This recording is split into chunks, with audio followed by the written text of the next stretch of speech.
नमस्कार, आप सभी का स्वागत है नीतीश सर के चैनल पर। तो आज जो है क्लास 9th का केमिस्ट्री फर्स्ट लेसन का वस्तुनिष्ठ प्रश्न है भारतीय भवन पुस्तक का।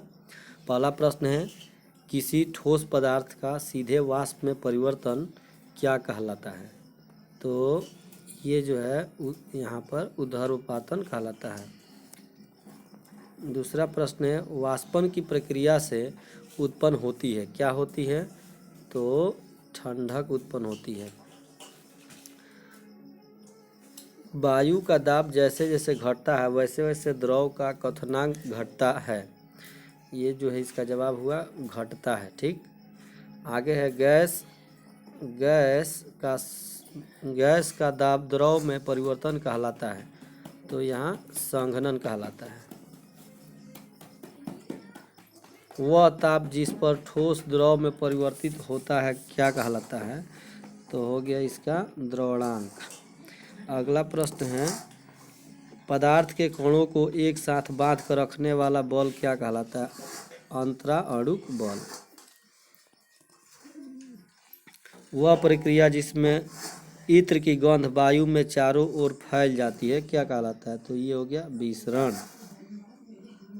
अगला प्रश्न है, बर्फ का एक टुकड़ा जल की सतह पर तैरता रहता है क्योंकि बर्फ जल से हल्की होती है या बर्फ का घनत्व जल से कम होता है। अगला प्रश्न है, उस प्रक्रिया का नाम बताया जिसमें किसी दूषित वस्तु की दुर्गंध उसके चारों ओर वायु में फैल जाती है। इसका जवाब हुआ प्रसरण। अगला प्रश्न है, जल की थोड़ी मात्रा को कमरे के फर्श पर गिरा देने पर वह फर्श पर क्यों फैल जाता है?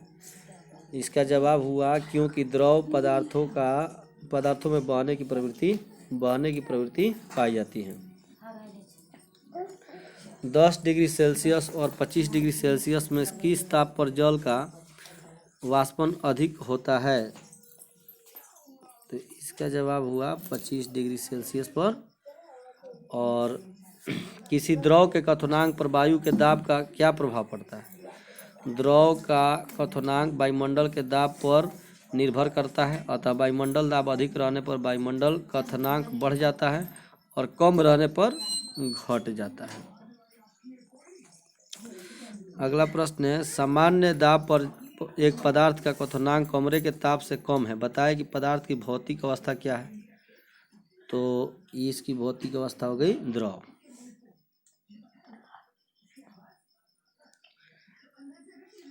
अगला प्रश्न है,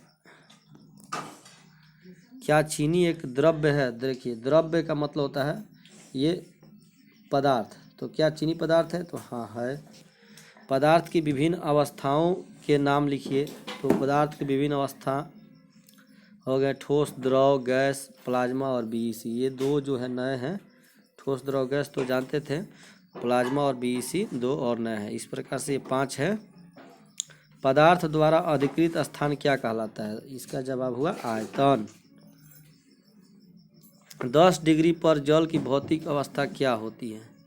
तो 10 डिग्री रहेगा तो उसकी भौतिक अवस्था द्रव होगी। अंतराअणुक स्थान से आप क्या समझते हैं?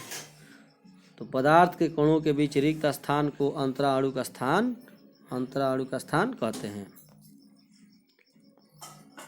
अगला प्रश्न है, अंतराअणुक आकर्षण बल क्या है? पदार्थ के कणों के बीच लगने वाले आकर्षण बल को अंतराअणुक आकर्षण बल कहते हैं। अगला प्रश्न है, ठोस पदार्थ में बहाव क्यों नहीं होता है? क्योंकि इनके अणु कठोर होते हैं और दृढ़ होते हैं, अर्थात मजबूती से बंधे रहते हैं ये। अगला प्रश्न है, ठोस पदार्थ पर ऊष्मा का क्या प्रभाव पड़ता है? ठोस कणों के ऊर्जा ऊष्मा के प्रभाव से बढ़ जाती है।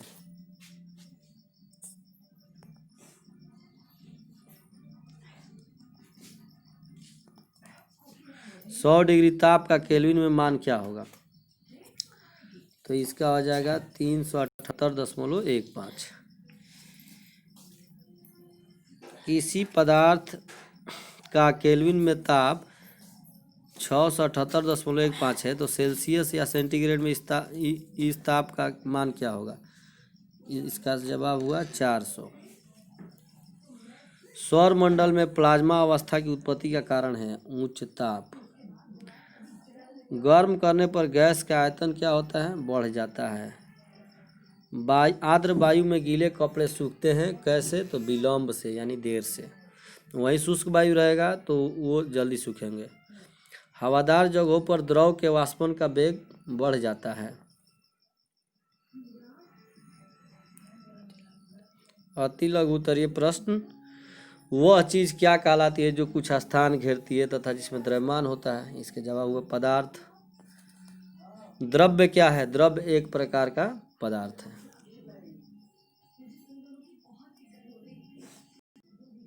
अगले वीडियो में अति लघु उत्तरीय प्रश्नों को आप देख सकते हैं।